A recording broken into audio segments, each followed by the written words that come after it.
ہمارے ہاں ہند و پاک کے اندر ایک بڑا اچھا رواج تھا، اب اس کو کم کیا جا رہا ہے۔ وہ یہ تھا کہ اس کے اوپر ایک آدھ کو روایت بھی ہے کہ نماز کے اندر رب جعلنی بڑی پڑھی جاتی تھی۔ اب کہا جاتا ہے نہیں جی رب جعلنی نہیں، دوسری دعائیں پڑھیں۔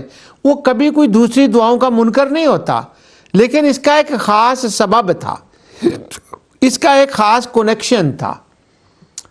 وہ کنیکشن یہ تھا کہ بعد میں درود پڑھنا تھا، اور درود کا نام ہے درود ابراہیمی۔ پہلے درود پڑھا تھا، درود کا نام تھا، درود کا نام تھا نہیں ہے۔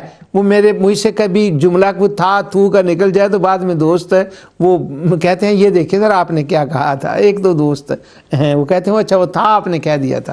اچھا پہلے درود شریف درود ابراہیمی، اب اس کے ساتھ کنیکشن کیا ہے؟ یہ ہے دعائے ابراہیمی، رب جعلنی، یہ دعائے ابراہیمی اور درود ابراہیمی یہ دونوں اکٹھے، یہ تھا اس کا۔